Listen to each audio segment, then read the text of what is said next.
በዛሬው ዝግጅታችን ኢትዮጵያ ከሚቀጥለው ዓመት ጀምሮ ነዳጅን በባቡር ብቻ ነው የማስገባው ብላለች። ለምን?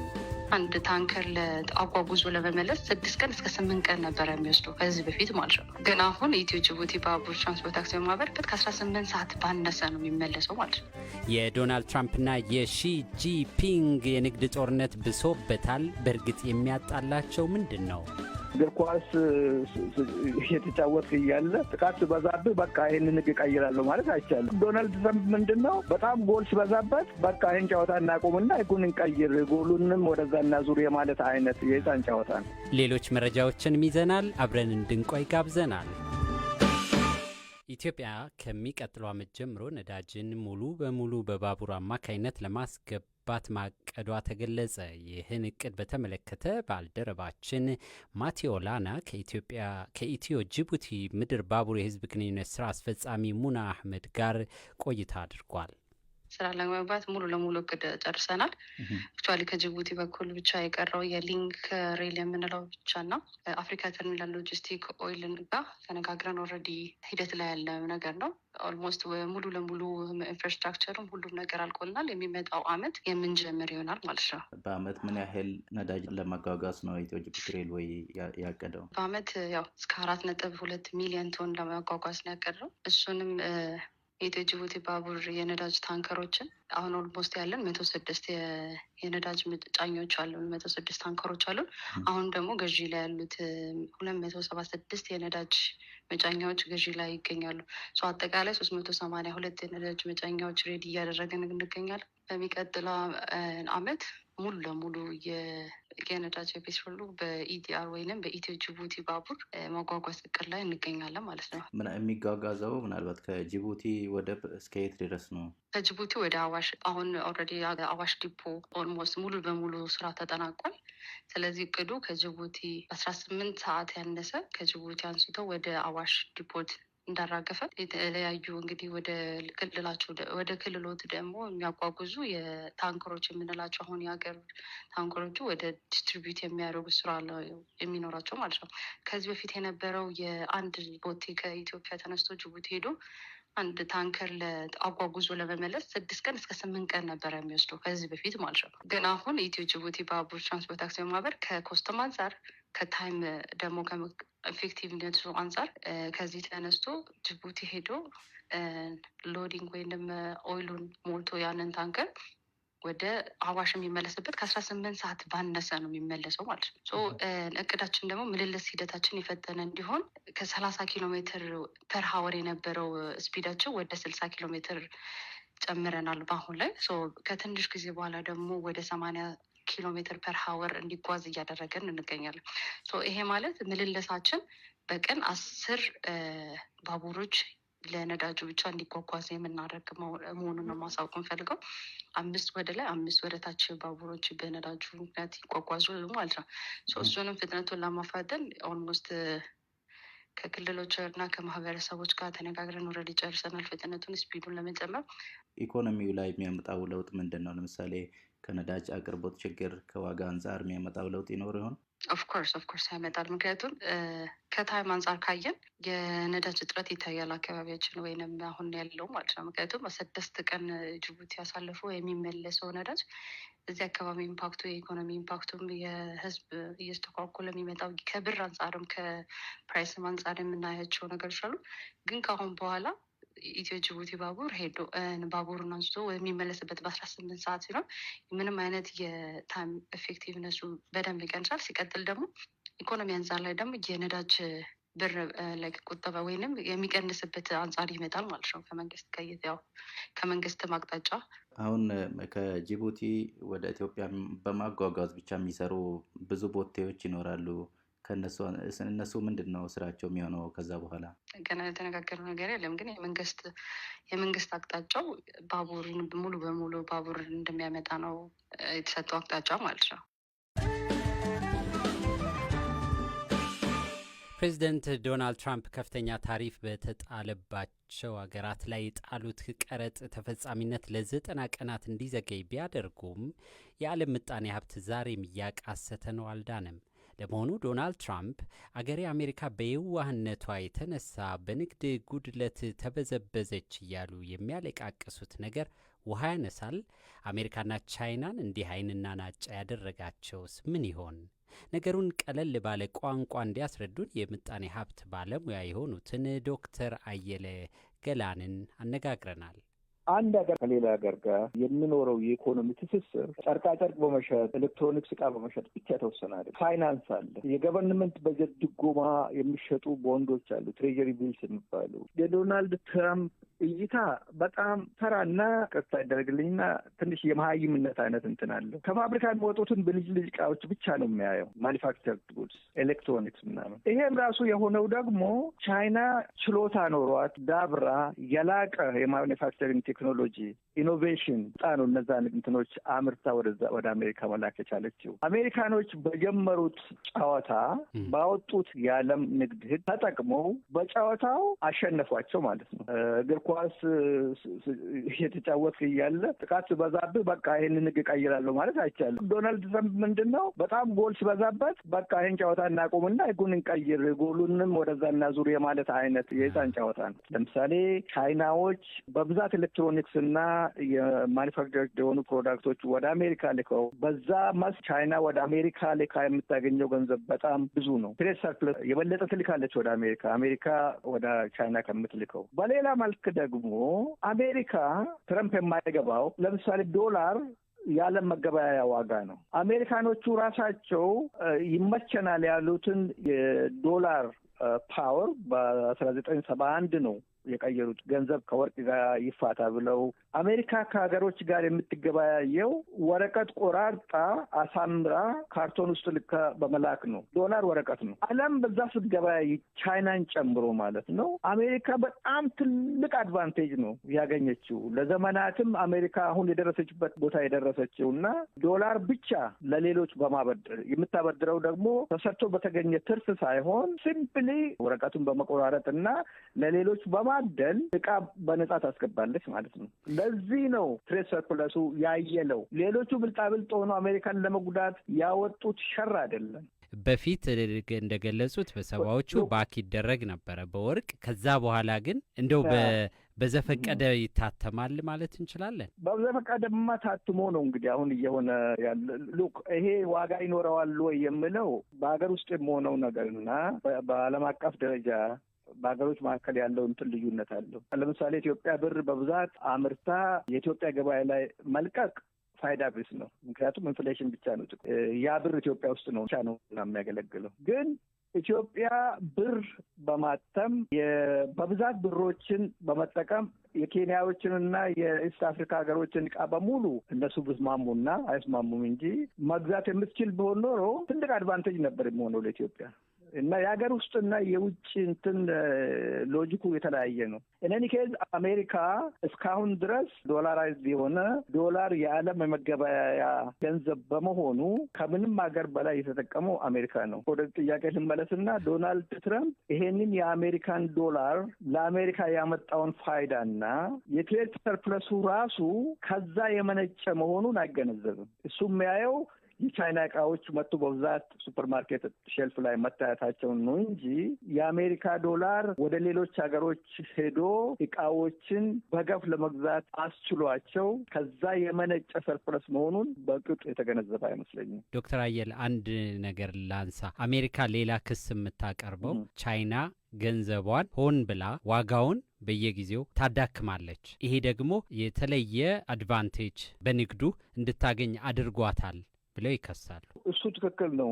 እውነቱን ለመናገር ቻይናዎቹ አላደረጉም አይባልም። ምክንያቱም መሸጥ የሚችሉት በብዛት የተመረተ ምርት መኖሩን ስለሚያውቁ አንድ ሀገር የራሱን ገንዘብ ዲፕሪሺየት አድርጎ እቃ በብዛት የሚሸጥ እቃ እንዳላቸው ስለሚያውቁን ያንን እቃ በብዛት ለመሸጥ የገንዘባቸው ዋጋ ዝቅ ያደርጋል። ይህ አሜሪካን ለመጉዳት የተደረገ ነገር። ለምንድን ነው አሜሪካኖች ውስጥ ዶላሩን አርክሰው በብዛት አምርቶ ለምን አልሸጡም? ቻይናዎቹ እኮ በቴክኖሎጂ በኢኖቬሽን በኢንቬንሽን በጣም ልቀው ስለሄዱና የማምረት አቅማቸው እጅግ የዳበረ ስለሆነ በብዛት የተመረተ እቃ ስላላቸው ያንን በብዛት ለመሸጥ የገንዘባቸው ዋጋ አሳነሱ።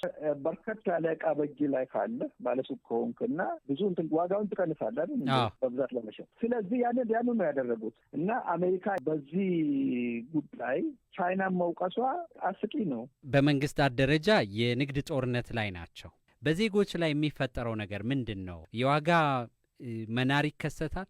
የበለጠ ማንስ ሊጎዳ ይችላል? አብሶሉትሊ የማይጎዳ የለም በዓለም ላይ። እውነቱን ለመናገር ማንኛውም እቃ ላይ ዋጋ ይጨምራል ማለት ነው። አሁን ለምሳሌ የአሜሪካ መኪና አምራቾች እስካሁን ድረስ አንዱ ፓርት ከቻይና፣ ሌላው ፓርት ከካናዳ፣ ሌላው ፓርት ከሜክሲኮ እየመጣ ነው። ሰፕላይ ቼናቸው ዓለም ላይ እንዲህ ተንሰራፍቶ ነው ያለ። ያ ሁሉ ፓርት ስመጣ ዋጋ ጨምሮ ስለሆነ የሚመጣው መኪናው ተገጥሞ ሲወጣ የትና የቤት ሄዷል ማለት ነው እና ፋብሪካዎች ክሳራ ውስጥ ይገባሉ ማለት ነው። ያን ክሳራ ለመካከስ ዋጋ ይጨምራሉ ማለት ነው። ከውጭ የመጣው እቃ ብቻ ሳይሆን አገር ውስጥ የተመረተውን እቃ ራሱ ዋጋው መጨመር የግድ ይሆናል ማለት ነው። ያለባቸውን ኮስት ሙሉ በሙሉ ደግሞ ወደ ህዝብ ማሳለፍ ስለማይችሉ ሌላስ ምን አማራጭ አለኝ? የማመርትበትን መንገድ ልቀንስ፣ ሳሌ ሰራተኛ መቀነስ ማለት ነው። በብዛት ከማምረት ሴል ባክ ላድርግና የማመርተውን መጠን ላሳንስ ወደ ማለት ይገባሉ። ሰራተኞችን ሌይ ኦፍ የማድረግና ስራ አጥነትን የማሳደግ ሁኔታ ይመጣል በአሜሪካ። በሌላ መልኩ ደግሞ ቻይና ውስጥ በብዛት በከፍ የሚያመርቱት ብዙ ሰራተኛ ቀጥረው ማሽኖቻቸውን ሙሉ በሙሉ አምርተው ሮ ማቴሪያል ገዝተው ብለው ነው ይህን ሁሉ አምርተው የዓለምን ገበያ ሲያጥለቀልቁ የቆዩ እና እቃው ካልተሸጠ ፋብሪካዎቹ ምንድን ነው የሚያደርጉት? የሚያመርቱትን ይቀንሳሉ። የሚያመርቱትን ቀነሱ ማለት ደግሞ የሚቀጥሩትን ሰው ይቀንሳሉ። ስራ አጥነት ቻይና ውስጥም እየከፋ ይመጣል ማለት ነው። የትራምፕ ታሪፍ በቶሎ ካልተቀለበሰ ስራ አጥነት ይንሰራፋል ዓለም ላይ። ቻይና እና አሜሪካ ብቻ አይደለም፣ ሁሉ ቦታ ማለት ነው። የዓለም ኢኮኖሚ ተያይዞ ነው ያለውና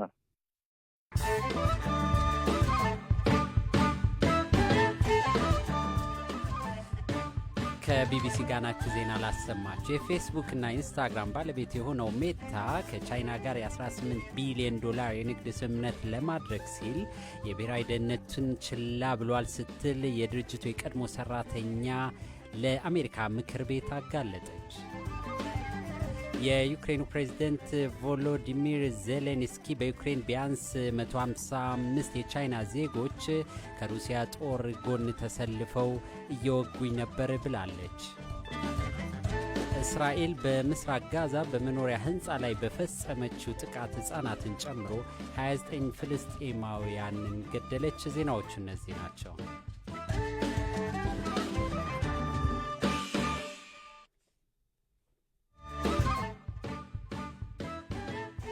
በማያንማር በታጣቂዎች ስር የሚገኙ ኢትዮጵያውያን ሴቶች ወሲባዊ ትንኮሳ እየደረሰባቸው እንደሆነ ተዘግቧል። ይህንን ሪፖርት ስታጠናቅር የነበረችው ጉዳዩን ስትከታተል የነበረችው ባልደረባይ ፍሬህይወት ካሳ እዚህ ስቱዲዮ ትገኛለች። ምንድን ነው ያሉበት ሁኔታ እነዚህ ኢትዮጵያውያን? ፍሬህይወት፣ ያው እንግዲህ ከዚህ በፊትም ቢቢሲ በተደጋጋሚ ዘገባ እንዳወጣው ታይላንድ ስራ አለ በሚል ከኢትዮጵያ ተታለው ታይላንድ ሄደው ነገር ግን ወደ ማያንማር የሳይበር ወንጀል ካምፖች ተወስደው በግዳጅ ሲሰሩ የቆዩ በጣም በርካታ ኢትዮጵያውያኖች አሉ፣ አሁንም ድረስ አሉ። እንዲሁም ወደ ኢትዮጵያ የተመለሱም አሉ። ቁጥራቸው ይታወቃል? አሃዛል እንግዲህ ቁጥራቸው በውል ይህ ነው ተብሎ የወጣ መረጃ ባይኖርም በዛ በማያንማር የሚንቀሳቀሱ ዲሞክራቲክ ካረን ቦንቨለንት አርሚና ቦርደር ጋርድስ ፎርድስ የተባሉ የታጣቂ ቡድኖች አሉ። እነሱ በገለጹት መረጃ መሰረት ከ29 ሀገራት የተውጣጡ ከ7,000 በላይ የግዳጅ ሰራተኞች ከካምፖች ማስወጣታቸውን ገልጸው ነበር ከ2 ወር ገደማ በፊት ማለት ነው።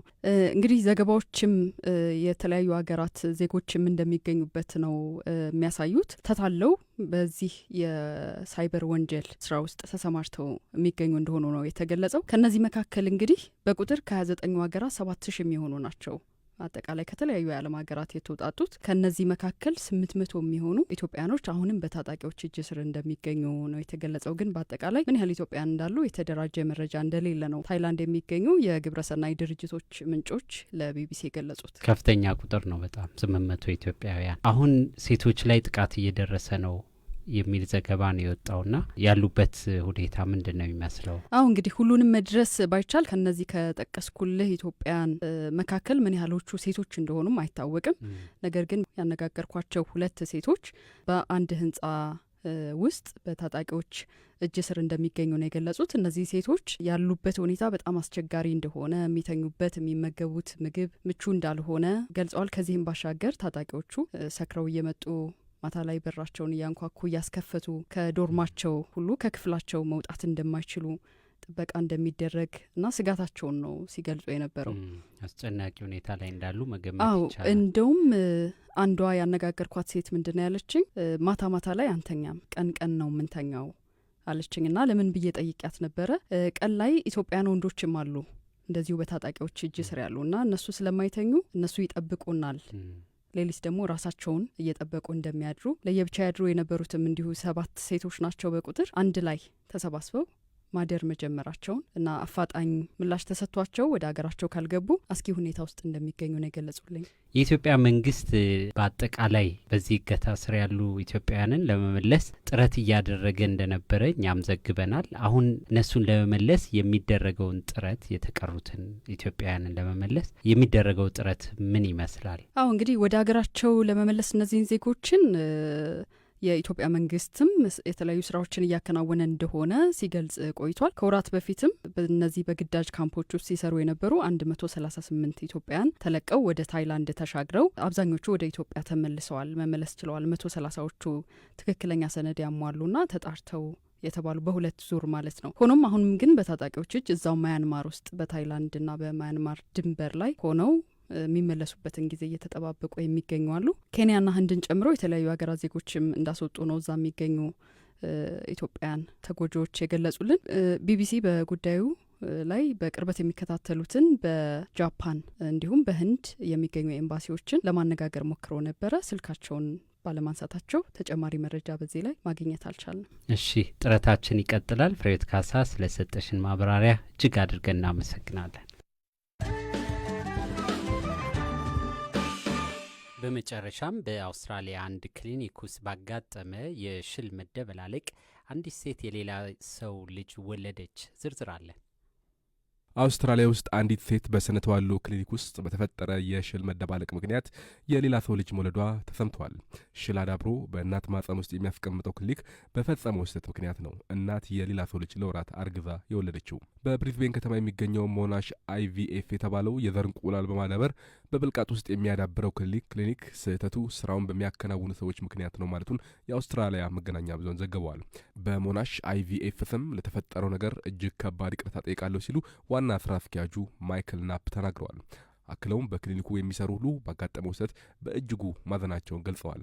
ባለፈው ዓመት ይህ ክሊኒክ በመቶዎች የሚቆጠሩ የስነ ተዋልዶ ክትትል የሚደረግላቸው ሰዎች ጽንስ በማጥፋት ምክንያት 56 ሚሊዮን የአውስትራሊያ ዶላር መቀጣቱ ይታወሳል። የሞናሽ IVF ቃል አቀባይ እንዳሉት የክሊኒኩ ሰራተኞች ስህተት መሰራቱን ያወቁት ባለፈው የካቲት የግለሰቧ የቀረ ሽል ወደ ሌላ ክሊኒክ እንዲተላለፍ መጠየቋን ተከትሎ ነው። ቃል አቀባዩ የቀሩትን ጽንሶች በማግኘት ፈንታ ሌላ ተጨማሪ የተከማቸ ጽንስ ተገኝተዋል ማለታቸውን ABC ዘግበዋል። ሞናሽ እንዳረጋገጠው የሌላ ሴት ሽል በስህተት በመተላለፉ ምክንያት ነው ግለሰቧ የሌላ ሰው ልጅ አርግዛ የወለደችው። ክሊኒኩ የሰራውን ስህተት ተከትሎ ምርመራ መከፈቱንና ለሚመለከታቸው ተቆጣጣሪ ባለስልጣናት ማሳወቁን ገልጿል። ዋና ስራ አስኪያጁ ከዚህ ስህተት ባሻገር ሌላ ተመሳሳይ ሁኔታ እንዳላጋጠመ ተናግረዋል። ባለፈው ዓመት ሞናሽ IVF 56 ሚሊዮን የአውስትራሊያ ዶላር ለመክፈል የተስማማው 700 በክሊኒኩ የስነ ተዋልዶ ድጋፍ በሚደረግላቸው ሰዎች ሽል ላይ በተፈጸመ ስህተት ምክንያት ነው። ክሊኒኩ በክምችት ክፍሉ ካስቀመጣቸው ሽሎች መካከል 35 በመቶ የሚሆኑት ጤናማና እርግዝና ሊፈጠር የሚችሉ የነበሩ ቢሆንም ባጋጠመ ስህተት ምክንያት አገልግሎት ላይ የማይውሉ ሊሆኑ በቅተዋል። IVF ወይም ኢንቪትሮ ፈርቲላይዜሽን ከሴቶች እንቁላል ተወስዶ ከወንድ የዘር ፍሬ ጋር እንዲገናኝ ተደርጎ በቤተ ሙከራ ሽል እንዲዳብር የሚደረግ ሳይንሳዊ መንገድ ነው። እንቁላሉ አድጎ ሽል ሲሆን ወደ ሴቷ ማህፀን እንዲተላለፍ ይደረጋል። ይህ ሂደት ብዙ ገንዘብ የሚያስከፍል ሲሆን ሁሌም ውጤታማ ይሆናል ማለት ግን አይደለም። በአውሮፓውያኑ 2001 በአውስትራሊያና በኒውዚላንድ 29690 ህጻናት በዚሁ መንገድ መወለዳቸውን ከኒው ሳውዝ ዌልስ ዩኒቨርሲቲ የተገኘ መረጃ ያመለክታል። አድማጮች ለዛሬ ያልናቸው እነዚሁ ነበሩ። ነገ እንገናኛለን። ጤና ይስጥልን።